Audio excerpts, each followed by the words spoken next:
Do you wish to set boundaries with your narcissistic mother or father, but you feel like a coward, a loser, or someone who is weak and giving up on the relationship for it? Now, I understand that we can't just go around throwing away relationships that, if worked on, could really be a source of stability and love, nurturing, and happiness for the people involved. But when we're dealing with people who are on the narcissism spectrum, people who don't acknowledge their mishaps in relationships, and people who aren't ready to work on those mishaps, then it really is just wishful thinking, believing that if we do our part and keep up our end of the relationship, that relationship will be sustainable in the long run. What I'm trying to say with all of this is that it's completely understandable that we as mature adults, or adults who are trying to be mature, don't want to be frivolous about throwing away important relationships.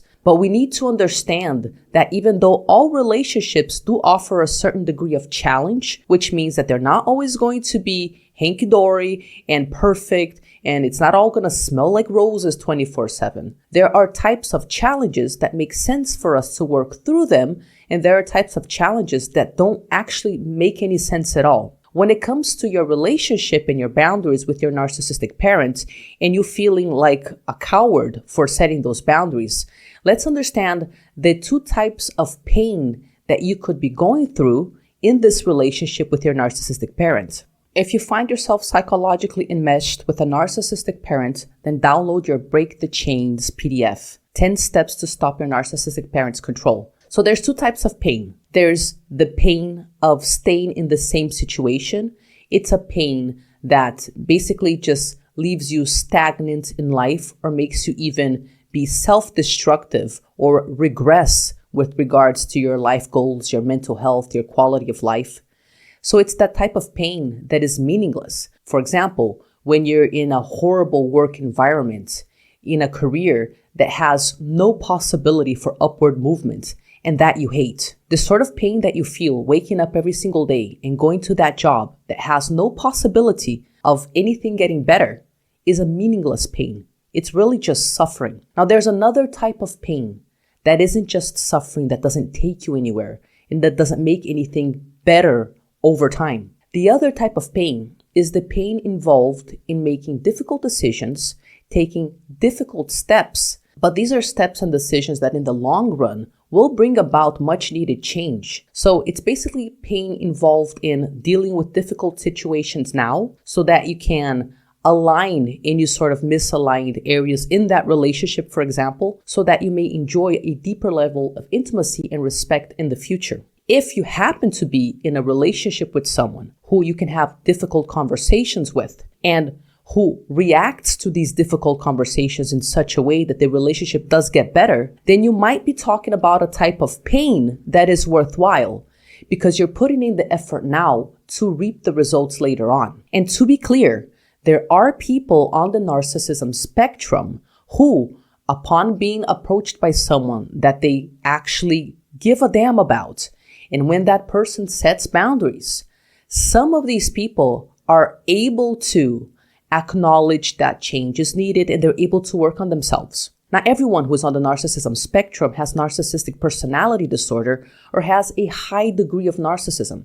So I don't know where your own parent that you see to be on this spectrum fits in. Are they people who are just narcissistic that you can have difficult conversations with, but that can respond positively and constructively to those conversations?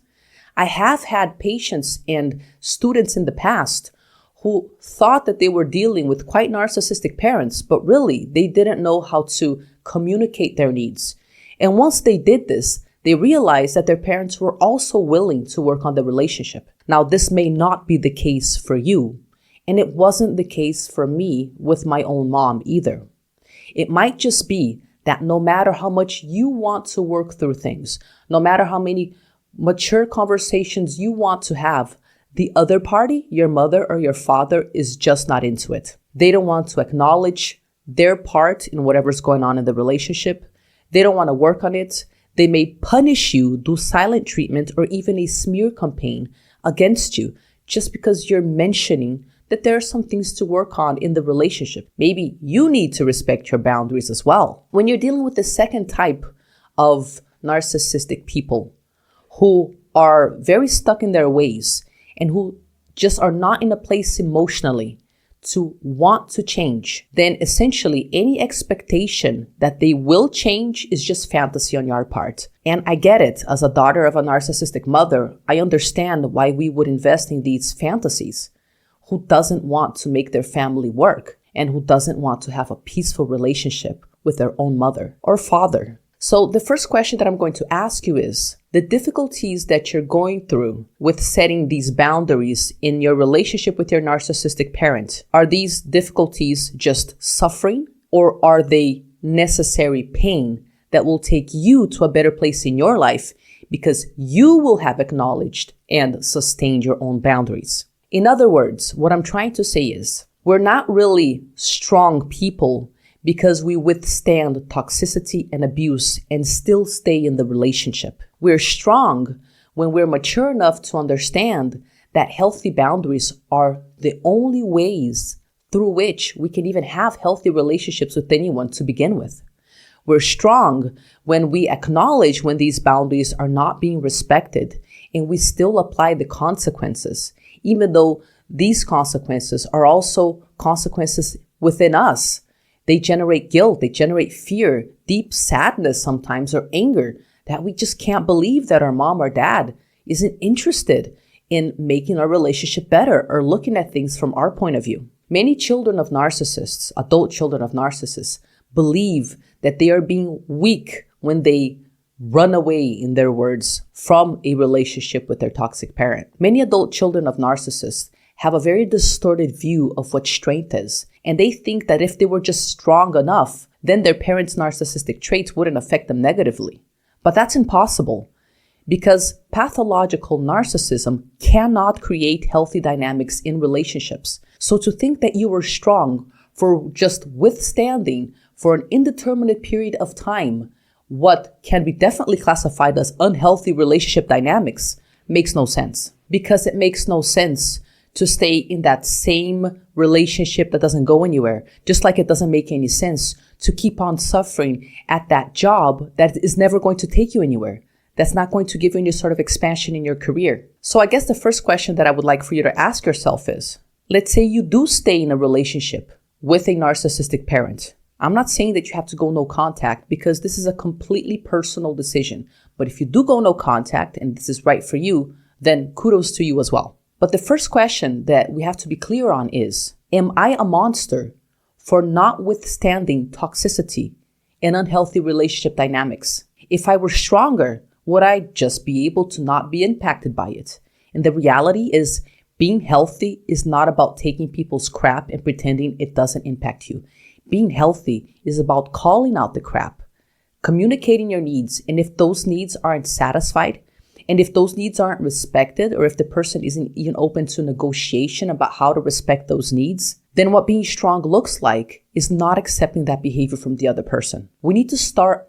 A lot of people that come from unstable family dynamics have internalized a very painful version of love. For these people, love is synonymous with going through tough times and not giving up on the relationship, which I understand sounds like a very healthy thing to do, but not if you're the only one who is working on making the relationship better. We can't tough it out with someone else if we see that the person is working hard at doing the same thing because they also value us. But a one-sided relationship is never going to work.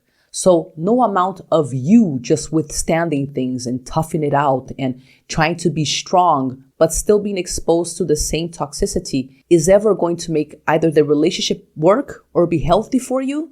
And it's certainly not going to make you be strong, because the reality is strong, healthy people don't take toxicity. Being strong is not about just toughing it out when only one party is working on making the relationship work. Being strong is about recognizing when a certain dynamic is not working and not insisting on it because you respect yourself that much. People who respect themselves. Being strong isn't about just enduring pain and never complaining.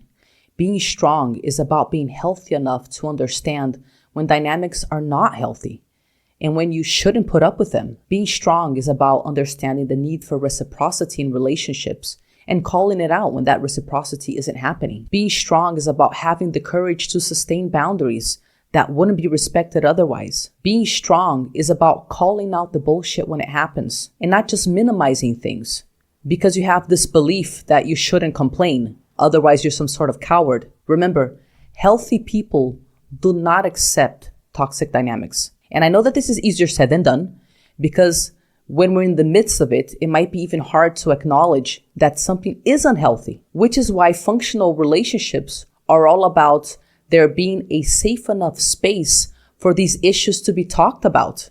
Because you might be confused, but if you find that you can't even mention the issue to the other person, because this is going to trigger them in such a way that you will be punished for hours, days, or weeks. If you find that talking through these dynamics isn't a possibility because these things are so triggering and there's never space to be vulnerable about them, then that's also proving that there's no space for the relationship to get better, because the relationship won't get better unless we have the vulnerability to tell each other how we feel, unless there is a space for working through those difficult situations. So now that you've reflected on whether what you're experiencing in your relationship with your narcissistic parent is suffering, which means nothing's ever going to get better and you're literally just enduring pain, or whether you're going through meaningful pain, which means that you're dealing with someone who maybe is narcissistic, but who is willing to work on things with you. Now that you've defined that, it's also important to understand that we can't have the slightest hope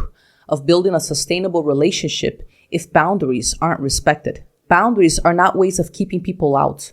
They're not barriers.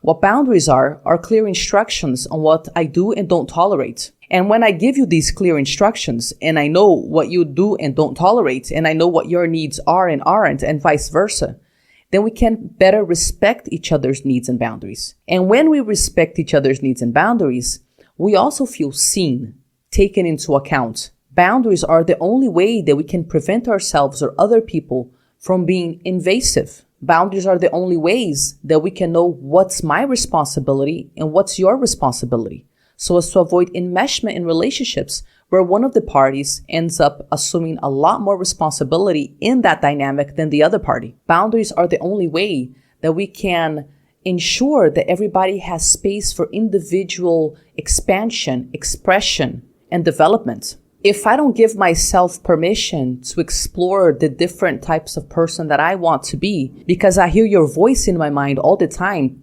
criticizing me and telling me what I should do, then there is no space for individuality in our relationship, be it because of my internal dynamics, be it because of what you're doing, or most likely because of what we're both doing. So boundaries are also psychological. Boundaries allow me to choose which of your thoughts and beliefs are going to be part of my inner world and which of them I'm going to reject. And adult children definitely have the right to reject their parents' beliefs if they don't fit in with that adult child's values and needs and goals. Without boundaries, we don't know where we can go and where we need to stop. People don't have the freedom to develop into themselves. I can't feel safe because I'm going to feel invaded by the next person. That person can't feel safe because I'm not respecting their own needs for boundaries. And that's why we need to rewrite that narrative as adult children of narcissists, that boundaries are a form of family betrayal. That if you sustain those boundaries, if you set those boundaries, that you're somehow harming your parents. And that's why boundaries can never be interpreted as some sort of betrayal or attack. Because we're not wrong for communicating them, but we might be wrong in the way that we communicate them. Obviously, ideally, you want to use non-violent communication. If you avoid name-calling, sarcasm, being actively criticizing, so long as we're communicating what we need in a respectful way, then we're in the right to communicate those boundaries. We start becoming wrong when we are sarcastic about it, when we're accusatory, when we point fingers, when we name call, when we're passive aggressive about it. But with people on the pathological narcissism spectrum who aren't in a healing process, our boundaries will be felt as personal attacks. But that doesn't mean that you're attacking the other person. You're not attacking your mom or your dad when you ask for respect when it comes to those boundaries. It's just that their personality functioning doesn't allow them to deal with the frustration of you being an actual human being with their own needs and not just someone that can be easily objectified and exploited for their narcissistic gains. So I guess what I'm trying to say with this video, to summarize, is we do feel like we're monsters for setting those boundaries. But it's because oftentimes we have a very distorted idea of what love is. Love can't just mean enduring everything and never protesting, never communicating that something's not working for you. Yeah, relationships do take work, but they must be reciprocal. You can't be the only one doing the work. The other person, your mom, your dad, needs to desire to make the relationship be better as well. If both of you work at it, I have seen situations where the relationship gets a lot better. But in many situations when we're dealing with narcissistic parents, they just can't care. They can't access that inside of them. So you will be wasting your time. So let me ask you a couple of questions. When you're in a relationship, can you tell the difference between pointless suffering, where you're just withstanding pain but nothing's ever going to get better, and actual productive pain that involves having difficult conversations where both parties are working at it and things actually get better? In which situation do you believe you are? Which situation do you believe you're in when it comes to your narcissistic parent? Are you just suffering needlessly? Or are you going through some constructive pain with them? Having said that, when you think about the word boundaries, do you feel like a monster? Or do you have a good association with that word? Like, you know that boundaries are the epitome of health in relationships. How does that word impact you?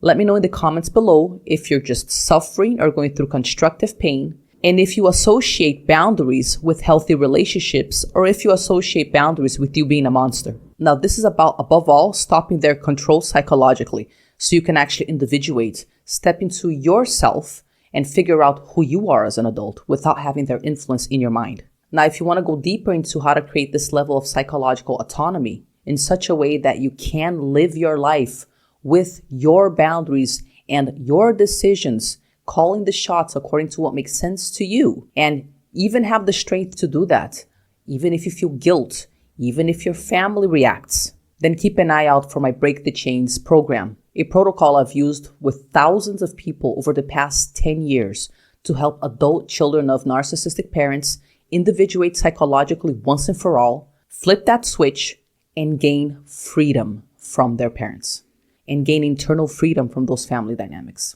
Life, even if you were raised with enmeshment and manipulation and abuse, I am telling you that you can become an autonomous adult and not care that your life doesn't please your parents. You can do this with peace in your heart and with a lot more courage than you ever thought possible. Now, if you thought this video was useful, then watch this other video about breaking free from narcissistic parents.